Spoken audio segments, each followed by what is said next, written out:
drift into the darkness where chaos breathes life. It's a bad world. It's a bad world.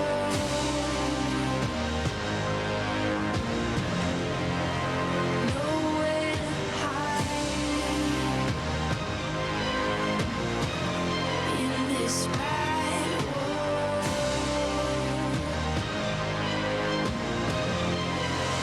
Bad world. All right, well, hey, good morning, Eastview.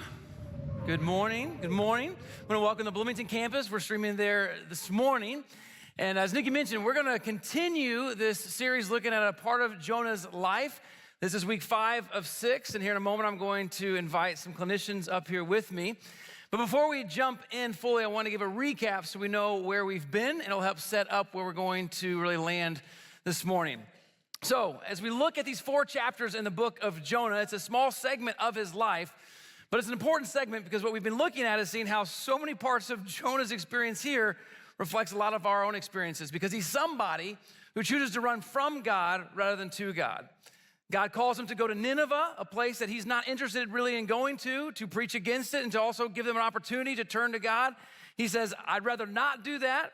And so he gets on a boat and sails 2,500 miles in the other direction to the city of Tarshish. On that journey, a storm ensues. And what we said is anytime we run from God and there's sin involved, you can pretty much guarantee there's going to be some type of storm that comes with our sin. And this storm ensues, and it begins to threaten the life of Jonah as well as the different crewmen. And eventually, they actually throw Jonah overboard. And when they throw him overboard, the storm dissipates. And the sailors themselves are grateful and they praise God. But Jonah's actually swallowed into the belly of a giant fish, and he stays there for 3 days and 3 nights. And at the end of chapter 2, we're told after Jonah kind of says, God, please let me out of here, the whale or the giant fish spits him on the seashore, and he then goes to Nineveh, which is where we landed last week with the God of second chances.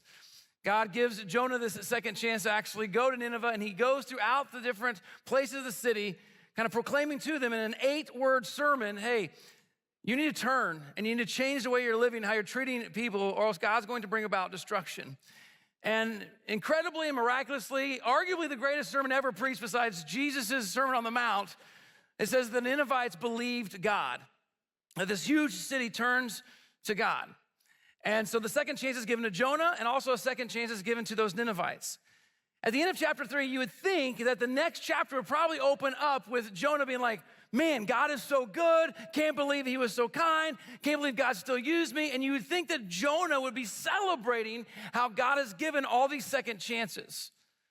But that's not what we see at the start of chapter 4. It's somewhat disorienting when you see how Jonah responds to the God of second chances, which is where we're going to really pick up this morning.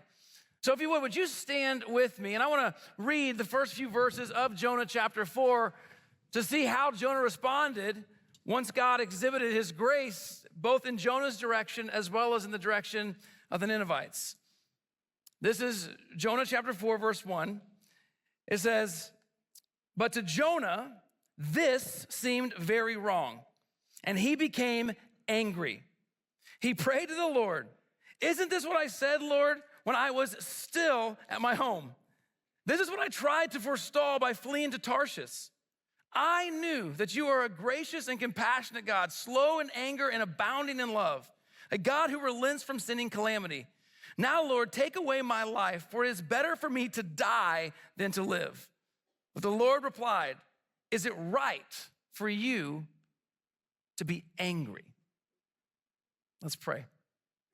God, I pray in this time that you would meet us in this moment as we take a deep dive into Jonah's anger, but also oftentimes our own. Help us, God, understand more about ourselves and ultimately how we can look to you. God, we invite you in this moment. Would you speak to us? In Jesus' name we pray these things. Everybody said? Amen. All right, you can have a seat.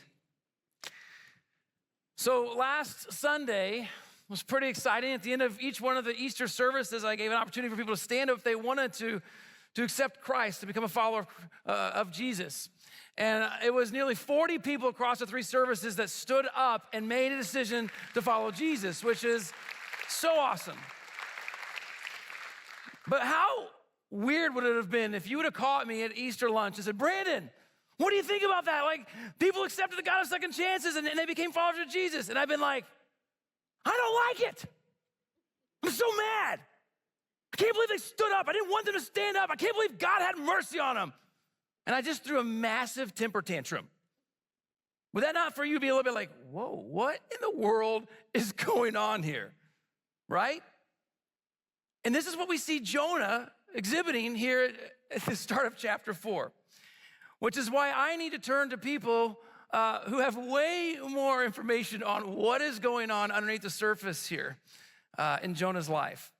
And so I wanna welcome to the stage here in just a moment 3 clinicians. They're clinicians by practice. They're also dear friends of mine. And I'm excited for us to kind of unpack kind of Jonah's anger as well as our own. And so we have 3 clinicians. The first is Dr. Cedric Williams. Dr. Williams is a licensed clinical and consulting psychologist dedicated to walking alongside individuals during some of their most challenging times, both in their personal and professional lives. His wife also will be joining us, Hannah Williams. She's an associate marriage and family therapist who supports individuals, couples, and families in navigating life's challenges with clarity, healing, and purpose.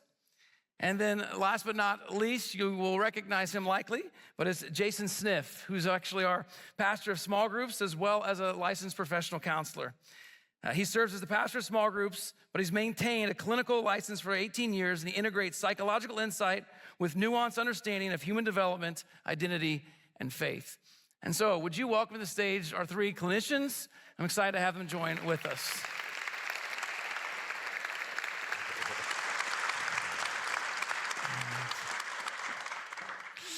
High five for Hannah. How you doing? Good to see you. Okay, that's dangerous. This is getting off to a rough start. No, hey man. Hey. This guy, you just baptized someone too. Yeah, Sophia. That's fantastic. Don't worry about it. Stay. All right, now that we've broke the ice and the lights, let's go ahead and have a seat. No. Lots of gadgets here. So good to have you guys up here. And had a great conversation during the first service and want to just continue that in our time. And so thanks for being a part of this. Thank you. Jason, I'm going to start with you. And let's start with kind of just understand this idea of anger, not just being a primary emotion, but actually a secondary emotion. And maybe just to help us get started, what do you think Jonah's anger reveals about his inner world? And how do we begin to start to uncover some root causes of our own anger? All right, so 4 questions in one. Yes, Here we go. and we got a lot to cover, so here I like we go. that. No, I think, so it's so interesting, right? Anger is something that we all experience, and yet we express it differently, right? So I know that there was a train that was coming right around service time, right? And so if you got stuck behind it, maybe you experienced some of that, like impatience, annoyance, like all these things, right? That's a sign of that. And we experience all the time. I like to say it this way, like it's a matter of how we respond to it or react to it that truly matters. It's not like avoid anger. It's like when it comes up, what do we do with it? Yeah. And I think that can be, so kind of getting at your question, like what do we do with that? When you guys came in, you also got like a quick handout. It's called the Anger Iceberg.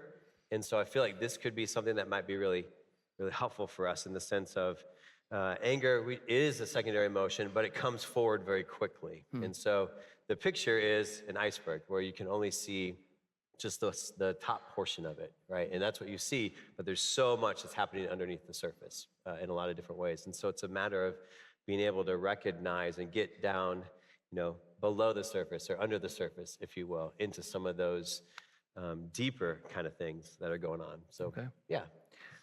So Cedric, what exactly then would you say, what is anger? And then also he's talked about some of those emotions that lie below the surface. Maybe speak to us more about that. First of all, it's great to be here with our 11 o'clock family. We come to 11 o'clock, so it's good to see everyone. How many of you are excited about talking about emotions and feelings today? Just thrilled? A lot of you? I see a couple of hands there. We're ready to make your lunchtime conversations really interesting. So, no, it's good to be here. As far as what is anger and what's below it, I think that anger is an alarm. Right? It's an alarm. A lot of times when we're experiencing anger, it's because somebody or we perceive someone has stepped on our values in some way. And so we get angry, we express our emotions in different ways. But a lot of times, like what we try to do, especially as clinicians, is trying to figure out what is underneath that anger? What emotion is underneath that anger? A lot of times people can say, I just feel angry, that's it. But if you continue to have conversations, really work with people, you realize that a lot of times what's underneath that is hurt, sadness, disappointment, and maybe even devastation. I'm thinking about a conversation that I had a while back, and a lot of times when people have conflict in their relationships and there's anger in their relationships, one of the things that's really below that is disappointment that things are not going well. And so you have these what we call emotional ruptures that happen, expressed through anger. And I think that the story of God is about repairing, right? So of course we have ruptures, but how can we learn to repair them in a way that is, within relationships, but also in communities as well. So is it fair to say then sometimes that we just do too generalized of a definition of anger because it's more nuanced, because there's so much more below the surface?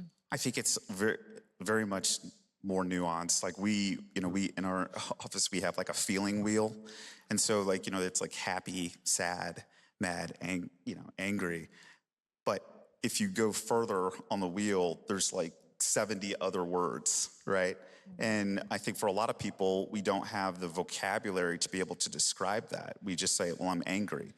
But if you dig a little bit deeper, you find out you're hurt, you're devastated, you're disappointed in these relationships that matter a lot to you, but you just don't know how to repair them. Gotcha. Yeah. So we're kind of deep diving into Jonah's anger. And so from a clinical perspective, Hannah, why do you think the story of Jonah is even in the Bible? And what can it teach us regarding kind of the complexity of human emotion? Yeah, I think there's a lot of reasons it could be in the Bible. I wonder if it's there to be a mirror to our complexity. Jonah is a very complex figure with very big emotions. And, he pouts, he runs. When I was rereading it, I laughed because he takes a nap when he gets on the boat. So, I don't know if anybody else is a stress napper like me, but I was very validated by that. So he's very complex, and I think it's an invitation to bring our full selves into our spiritual life and into our relationship with God. He's not disqualified. Jonah's not disqualified. It's one of the oldest books in the Bible, and it's definitely not his most polished time. And I think it's there for us to know that none of this is new, and God is there through it all, and he's there in the messy, he's there in the running, he's there for it. So I like how you phrase that it's not his most polished time, because sometimes we can look at even a certain story in the Bible and define someone's life completely by that one story.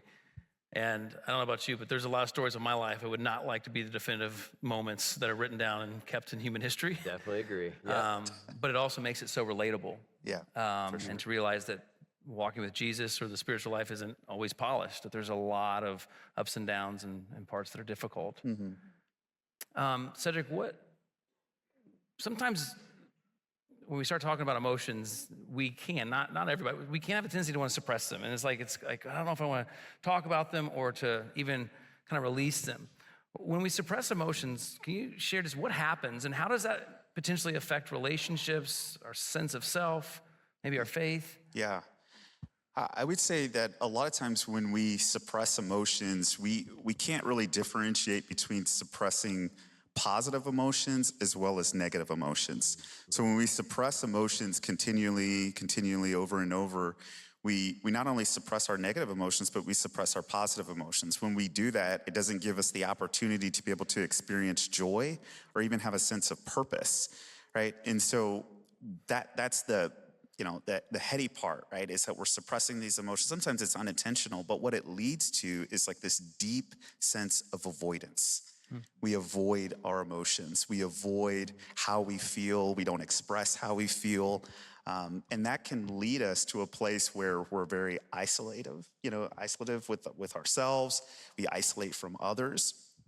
And I think that even the individual response when we're avoidant, this trickles over into families. Like how many of us have sat at, we don't bring up topics because 17 years ago, Uncle Larry, said something at Thanksgiving and now we never talk about it, right?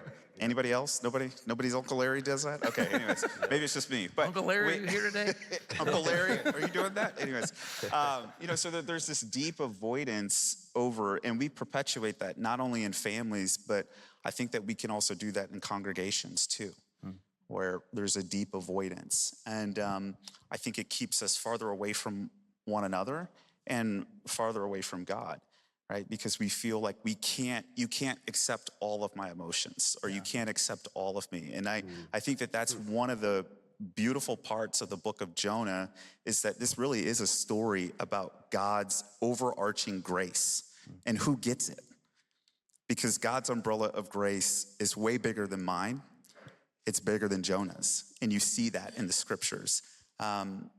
Because a lot of times I think that we want to hold on to that. Only, I want to give grace to only certain people that I like. And that's not what we see in the book of Jonah at all. Yeah. So that realm of avoidance, or maybe reluctant grace in certain directions, I think it's fair to say there's probably some unhealthy coping mechanisms with anger, which there are probably many of them. But Hannah, what are some unhealthy ways that we often try to cope with emotions that can feel irrational, overwhelming, kind of like Jonah? And then really, what does that tell us just about being human? Yeah. When reading Jonah, I think it's kind of fun that we get this unique perspective as readers, because we get to watch his behavior from a distance and analyze it. But for Jonah, he's just in it. He has this really stressful thing that he has to do. He's overwhelmed by it, and he's just reacting. He's just doing what he knows to do. And our brains are very sophisticated, when we get stressed out, when we get overwhelmed, we can go into this fight, flight, freeze, fawn response. And so we see that. And when Jonah's dysregulated, what we say in therapy talk is we see him go into this behavior of escape, right? He runs. But there's other buckets too that we can go into, one of them being blame. Finding safety in not having to take accountability, or shame, which is I'll punish myself before someone else can, or control even, just needing predictability, but at the cost of flexibility. And so these behaviors kind of show up automatically. And I think in contrast to Jonah just reacting, it invites us to maybe have a pause and respond more mindfully about who we really want to be and how we want to react when things are hard. So kind of back to the anger iceberg, and there's a thing underneath the thing. Thing beneath the thing. Thing beneath the thing. How do you begin to start going down to that subterranean level? And not just saying, oh, I'm angry. Like, how do you begin to identify the thing beneath the thing, and ways to kind of respond more in a healthy way versus unhealthy? Yeah. First thing I'd say is when you go home today, and if you're with your spouse or a significant other, and you're in a heated conversation, don't go, all right, go give me 3 words right now, right? Like, because that's not how we want to use that. Oh, right, go get the iceberg words. Yeah, go get it and be like, all right, I need, Okay. But we actually do want to do that in a way that allows us to calm. Here's what I mean by that, is like, we just need to be able to give ourselves grace and space so that we can notice what's going on, right? Like, I know that when I get angry, I begin to breathe more quickly. I get ramped up. I'm trying to figure out the next thing. I'm not necessarily listening the greatest. And those are powerful and dangerous moments, because we're we're getting ready to respond to things that we perceive to be real, or not even real, but we're like heightened. And so being able just to notice that and just pause. Hannah, you mentioned that earlier, just the ability to pause is, I think, super important in this. And then to be able to begin to name it. And that's where something like this anger iceberg is, it's a tool. There's lots of different ones out there, but this one is a quick and easy one to be like, okay, I'm angry, but what's right below that? And it could be disappointment, or it could be, I was so excited about something and something didn't happen the way it did, or this person, whatever their intentions were, hurt my feelings. I feel tricked, or I feel frustrated, or things haven't been going well for a little while. I feel depressed about. Once you begin to notice it and name it, then you're going to be able to maybe take a deep breath and be able to see it a little bit differently. You can approach it in a different fashion. So if it's not addressed and not attended to and it's unresolved, like what are some long-term effects of unresolved anger? Yeah, well, I mean, I think going back to the story in Jonah, is at the end of the book, Jonah is alone.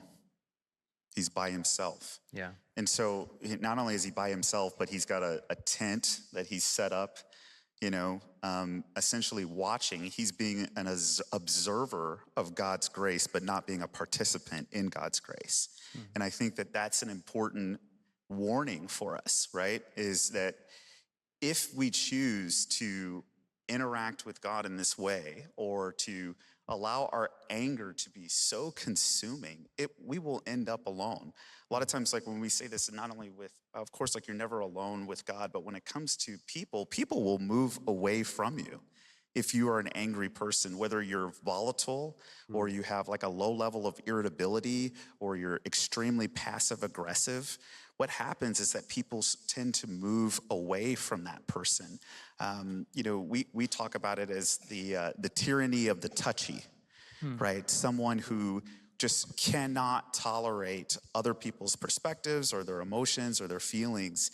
And I think what happens is that people move away from that archetype of a person. And so I think what happens when you have unresolved anger, actually there was a quote now that just popped in my head. There's a lady named Catherine Lacey, and she said, if you grew up with an angry man in your house, you'll always have an angry man in your house. And what she was saying was mentally, right? If you have this perception of an angry God, your perception of how God interacts around the world will also be angry. And that's not necessarily true, right? That's not our experience with God. And I think that having this picture of Jonah in the scriptures is so important for us to be able to see we're wrestling with these hard things and we're not being avoidant of them. I want to stay kind of on that quote that you just thought of. Yeah. As far as angry men. And just even talking in general, it seems that anger is one of those emotions that it's culturally acceptable. Yes. It's not near as taboo as other ones. And sometimes it's even acceptable, even more so, with men. Can you speak for just a moment, just on the idea of why do you think anger is one of those few emotions that is culturally acceptable for men to be able to express? Yeah, so I think like from a young age as boys, we're encouraged to be tough, to, pick yourself up, be tough and kind of shake it off. And rub some dirt on it. Throw some dirt on it, Yeah.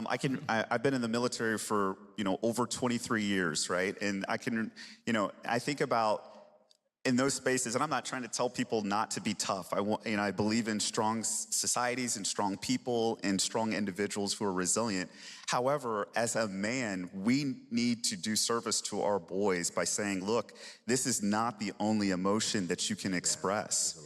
You can express sadness, you can express grief and disappointment and fear, and it's okay, and we're gonna be with you, right? We're gonna be with you through those emotions. And I think that that's important for us as men who are really shepherding the next generation of leaders and of men and of women, and for our daughters as well, right? That look, like it is okay to have every emotion is welcome, but not every expression is welcomed, right? It's Say that about again? That's good.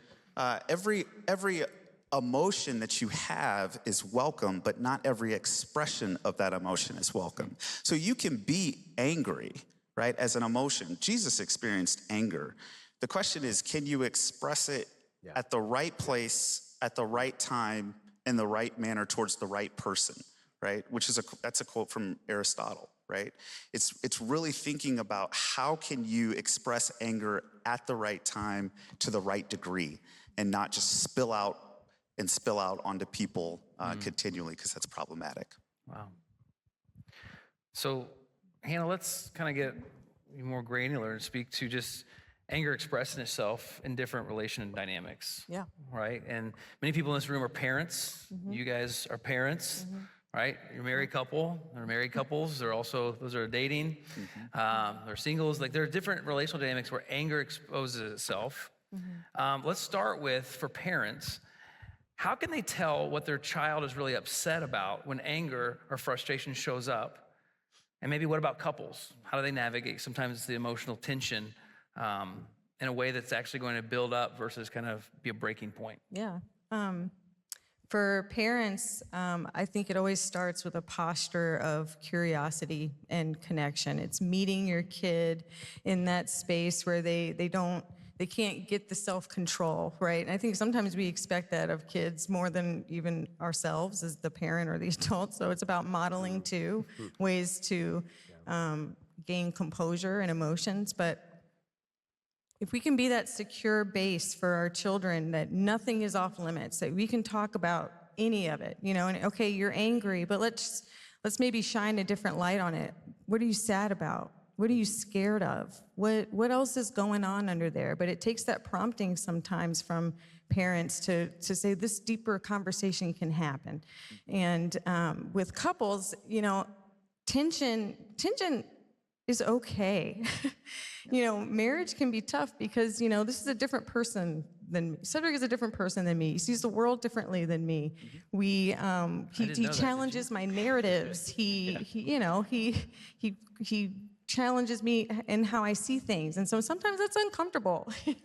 And it's not necessarily a sign of there's something wrong here. It could be an invitation to just being with each other and having a deeper conversation. And in therapy, we try to look beyond the content of something. We listen for maybe what's underneath, the fight under the fight, right? What's really going on? So it might not be about the dishes, It could be more of a But sometimes it's about the dishes. Sometimes it's about the dishes. How do you know that? Fair enough. Sometimes it is. Yes. But I would say maybe it's. Do you value me?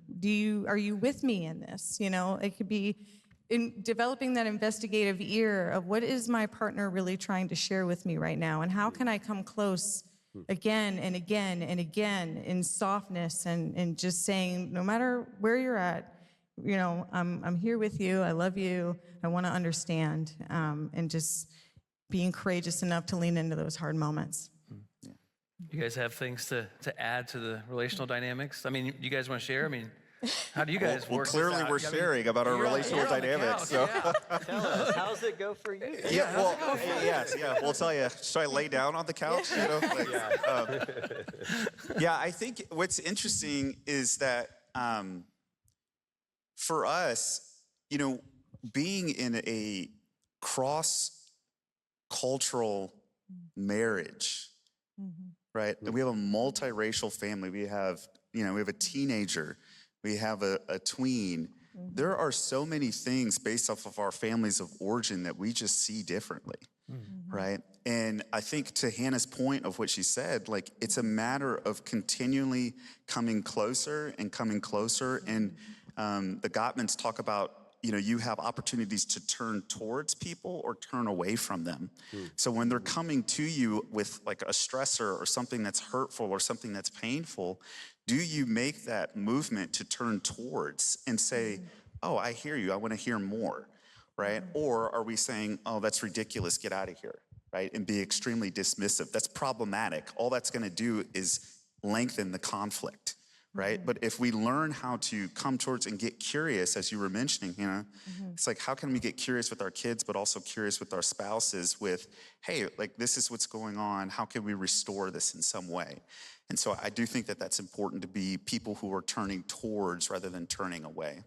I was just gonna add to that like it's okay to be clunky as you're learning how to have a different conversation. When Cedric and I were in our programs and we're learning how to like be, therapists and couples count, like, I heard you say this. Like it can be kind of robotic, but you're learning in different language. You're learning, and it takes courage. It takes one of you. It takes one of you to be brave enough to like be vulnerable of like, let's just try this conversation differently.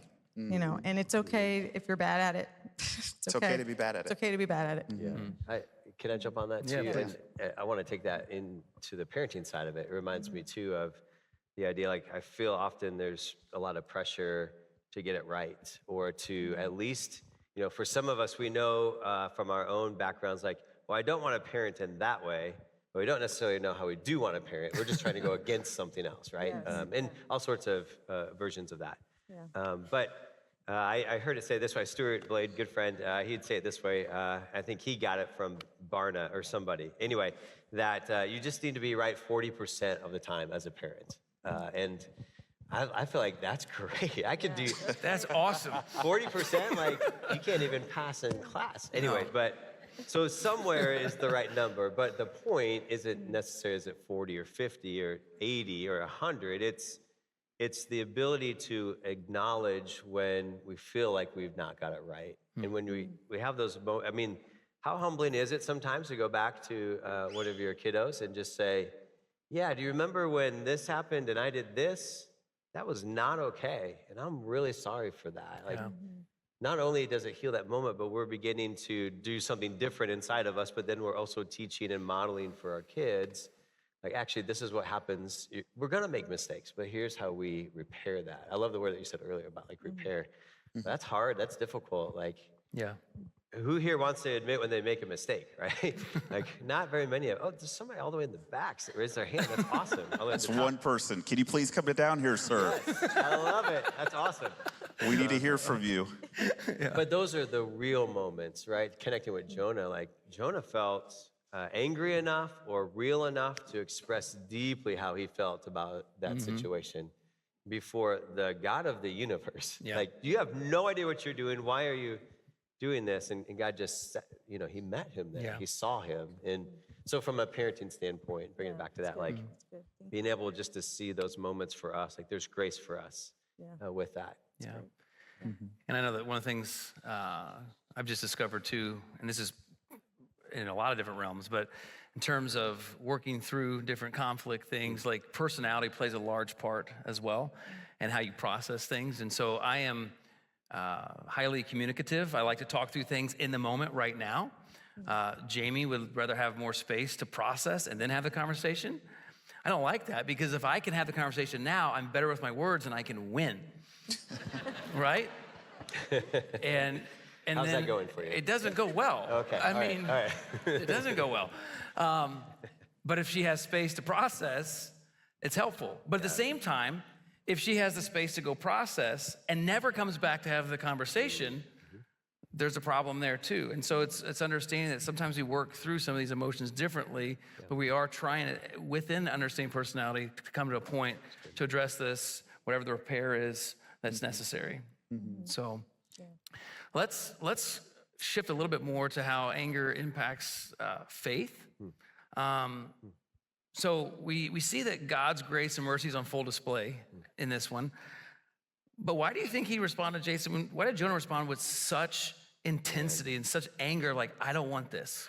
Yeah, that's a great question. I wonder that too. Even as you kind of set everything up today, you're like, how weird is it that something amazing just happened and he's so angry about it? And it probably depends. We don't know the cultural background for Jonah, but we do know that there's strife between those nations. And so maybe there's that piece of it of like, God, I believe you're a merciful God for me, but why not for them, right? And so all of a sudden you have this language of me or us versus them, and that. So maybe there's some pieces of that that's in there. Maybe it's because he just has a limited view of God too, and like maybe he hasn't fully experienced those grace. I'm conjecturing here, but I feel like it's okay because we can read into that because I think Hannah was saying this earlier. It's a mirror. It can be a mirror for ourselves in that. I'm sure there's a lot of others. What do you guys think about it? Well, I think that, and this is kind of, yeah. Well, let me just say this. I think that Jonah was upset in chapter 1 with his urban assignment. I think that he did not want to go to Nineveh. And I think that there was a cultural barrier there that he wanted to stay far away from because he knew that if he went there, that he was going to not only have to live there, but he was going to rely on their hospitality, right? It wasn't a short-term trip. It was something that he was going to be there for a long periods of time. And so I think that for Jonah, it was a reworking, right? A reworking of his bias and maybe even his prejudice of being there, right? I'm trying to figure that out and also be okay with the grace that is being bestowed. I mean, because I going back, it's like this is a story of God's grace. And Jonah is not okay, right, as we see, right? He's not okay with how it plays out for him based off of his understanding. I thought I was getting the God of justice. How am I not getting the God of grace? Or why am I getting the God of grace? I thought grace is for me, not for them. And I think that what happens when people kind of get stuck in that rut is that it just limits our ability to really see how God can work in so many different ways with people in relationships. You mentioned cultural bias, personal bias, and then we're talking about emotions and anger.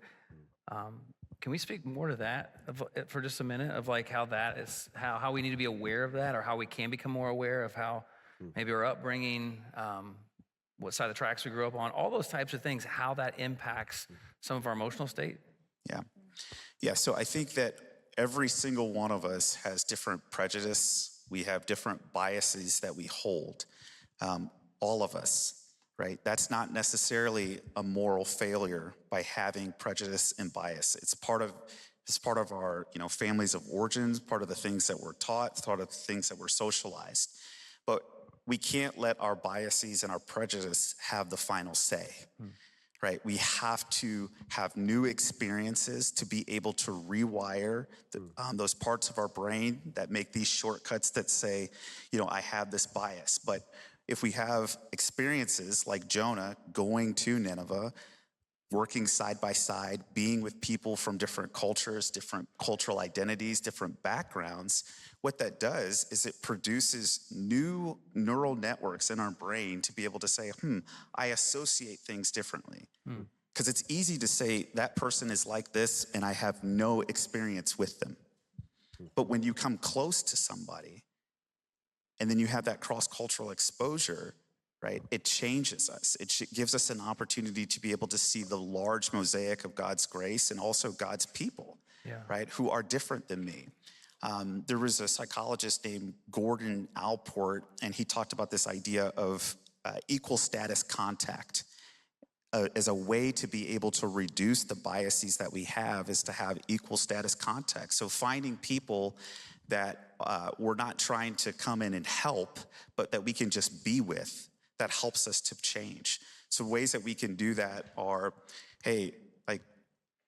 more opportunities to have hangouts, right, with our neighbors, more opportunities to be able to join a small group. Maybe your small group coordinates with a small group from a different church, and then you have opportunities to hear different lessons from different people from different backgrounds who see different ways, right? Maybe you have an opportunity to sit at the atrium and at a different table with somebody else who's different than you or you perceive as different. So having this equal status contact and these cross-cultural exposure experiences is a way that we reduce bias. Don't let us just think that our bias is the end. It's not the end. It can just be the beginning, and let that uncomfortability be the teacher and a guide. I was even thinking, like in the story of Jonah, we know the Assyrian Empire was brutal, treacherous, terrible. But when Jonah goes throughout the whole city of Nineveh, it's really easy to project that over all the people when it may have just been some of the military forces doing that. Yeah. And so Jonah has this thing in his heart against a whole group of people Yeah. that just got stereotyped, but really it was just maybe just some of the military endeavors that made them have that reputation, and he wanted to withhold grace from everybody because of it. Yeah, it's easy to, there's a danger in a single narrative when you have one bad experience and then you're gonna blanket that to all the bad experiences with everyone who's in that cultural identity or people group or whatever. And I think that limits our ability to trust God, that God is for them just the way that God is for me. Yeah. And if we can see the larger picture of that, I think that's important for us to Yeah. keep in mind. Yeah. Hannah, sometimes, I know we've talked about this, but sometimes our beliefs in God can shift based upon circumstances that happen to us in life. And sometimes during hard seasons, it can manifest one way, and other seasons a different way. What do we do when that happens, right? And how can we help those moments become moments of growth rather than moving into them with fear when things change, or maybe like we start to have doubts or frustrations? Like, how would we work through that? Yeah, I think doubt is a form of emotional honesty. I think you're in a season where you don't have all the answers, and it's confusing, and it can feel scary when things start stirring. But maybe it's just stirring, it's not dying. And Rachel Held Evans, the late theologian, she shared this thought about doubt, that she learned to make friends with her doubt rather than seeing it as an unwelcomed guest. And I think that shift from fear to friendship it could just make space for something meaningful to change. Maybe you're being called into a deeper season where your faith is becoming more authentic, more resilient, a faith that can hold uncertainty, a faith that can hold grief and questions, and it's okay. Like Jonah, he's not disqualified. And I'm so grateful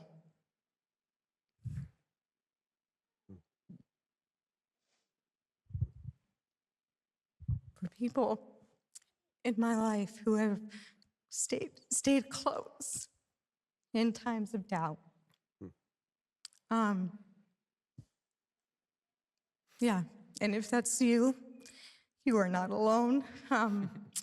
Don't isolate. It can make you feel like in order to be protected, or maybe you feel contagious with your questions, as I know that's something that I felt. But healing happens in connection, and kind of snuck up on me, guys, sorry. But it's a real thing. It's okay. It's okay. You're not alone, and let someone see you. Let someone see you. So, Thank you. I appreciate that, Hannah. And I would say too, to have on the other side of that somebody that's willing to sit there and listen, right? Yeah. It's super important in these moments. It develops our faith in a lot of different ways. And I think of, we have some values for our groups. We hope that they happen, that people are seen, right? You just mentioned that. And that it's a safe place, that you can literally open up the door to your heart a little bit more and be able to have a space that you can just say, I don't know about this, or I have doubts about this, or I'm experiencing it this way. Is anybody else there? And to then offer that, and then to have it received, it's a picture of the gospel, I think, in some really neat ways. Yeah. So.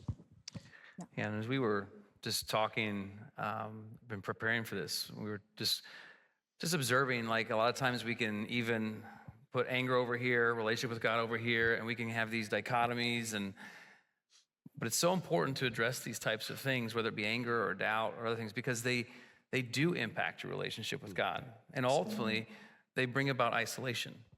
And that when we are continually letting those emotions win out, especially in unhealthy ways, they do create us or put us in a position of being isolated. When we next week close out the series, we're going to see Jonah is by himself, all by himself. And we don't know what community, or if any community, comes back around him, because he's got himself so distanced.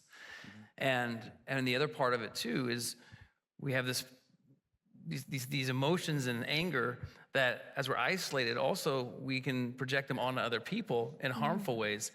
And that also is a huge impact to your spiritual life because we were all created in the image of God. And the way we treat one another is probably one of the greatest forms of worship we can have to our God. And so it's great that you're here on Sunday morning, you sang your songs and even listening to some people talk about stuff. But how we treat one another leaving from this place is the greatest worship that we've got because we're all created in God's image. And how you treat my kids ultimately is how you treat me. And so when we decide to not deal with our anger or not addressing these things and it brings isolation or impacts people negatively, it also impacts our walk with God because we were all created to be in community in the image of God. So as we kind of started to land the plane a little bit, I would just want to ask this question for all of us. How do we create a church environment where people can actually wrestle with their faith, work through some of these emotions without shame so we can move towards the hope and healing that Christ has for us? Yeah. Well, taking a stab at it, right? There's 4 one another statements in the New Testament or something like that. Some say 36, some say 52, whatever. There's a lot, okay? And no one really knows. Just say a number and they'll believe one you. another, yeah. No, just kidding. Lots of one another's. Yeah.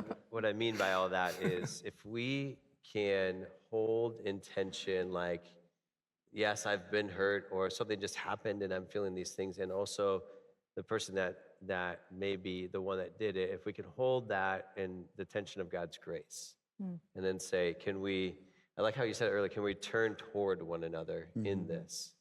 And if we can hold space for that, we might be able to begin to create some rhythms towards those types of things where we can express that with one another. That takes a lot of courage, I think, like I look across the room and I'm like, yeah, I made that person mad once, and yeah, I didn't follow up with that person. Like, there's all these things that we carry, but if we can lay them down in such a way that's honoring to the Lord and try to honor one another in the midst of it and still honor what's going on inside of us too, then we're starting to create some inroads of a church that experiences and expresses some hope and some healing. Yeah. You guys have thoughts? Yeah, I would say if someone comes to you and they're in that vulnerable state, gosh, what a compliment to you. That means they feel safe with you. And it's about having presence with them, not necessarily about having all the answers. It's that connectedness, that curiosity, being willing to sit with them in it. The story of Jonah ends with him alone, but let's just pretend for a second, that he leaves and he's now, everything that he thought about God was just flipped upside down. He's angry, he's confused. He's in this almost like he's in the dark night of the soul. He's in this existential crisis. Where else is he supposed to go with that than the people of God? Yeah. And so if someone comes to you and they're struggling, and I can say for myself, the deeper question under that is, will you still love me? Do I still belong? Will you stay? So, yeah.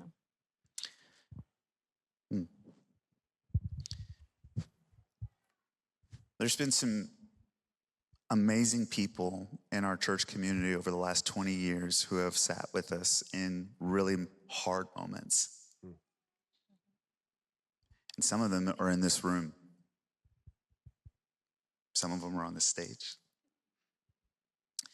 I think that there are a lot of people in this room that are also in hard moments. And I think that sometimes we feel like, I'm just going to take that with me. And I have to hold it. I'm telling you, you don't have to hold it alone. Like, there's people who want to be supportive, to be there with you, and to walk you through. And I think that one of the most beautiful things that I've seen, even just about the story of Jonah, is, and the people that have responded, is like, man, if we treat people like projects, like they are always gonna see Jesus as a product. And I think that there's a lot of people who don't do that. They don't treat people like projects. They love them, they care for them, and they walk with them in some of those dark nights of the soul.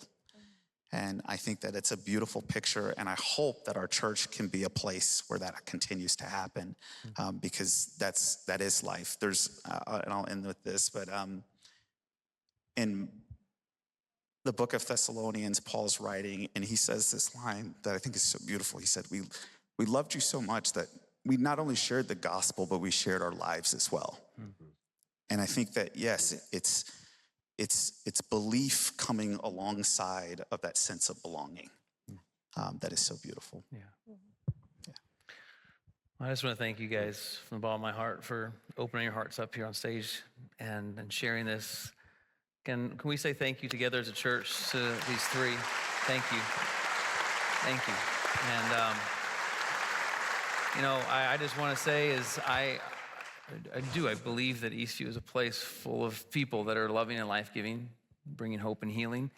And we also continue to move in that direction. And we want to come to a place where there's the integration, where we understand that we're to love the Lord God with all our heart, soul, mind, and strength. And so for us to address those different parts so that we can have this integration and experience the fullness and the wholeness of the life that God's given us. And that may come for sometimes in periods of time in your life through the form of a pastor. It could come in the form of a therapist. It could come in the form of a spouse, a child, a neighbor, a friend, a coach. But may we not be isolated and alone, and be willing to hold space so we can keep moving forward together so that we would experience the life that God's given us.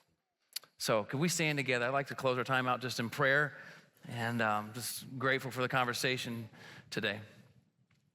So Lord, we give thanks, we praise you, and Lord, I just ask that, Lord, wherever parts of this conversation, maybe it wasn't the entirety of it, maybe there's one little line, one example that either reinforced something or maybe, challenge someone to take a different step, to move in a way of trying to present this to you and say, God, would you please help me, God, overcome this. And the willingness to seek out the help that we need, to have the conversations.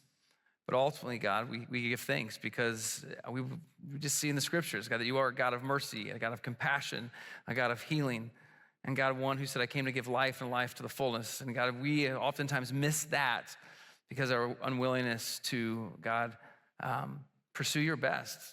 And that's not in isolation by ourselves, God, but it is with, God, one another. So God, may we be that type of a church. And Lord, wherever we go today, whatever we put our minds, our hands, our lives to, God, keep us focused on you. And God, continue to bring healing in the name of Jesus. We thank you and pray this in your name. All God's people said, amen. Amen. All right, have a great Sunday. Eastview, we'll see you next week.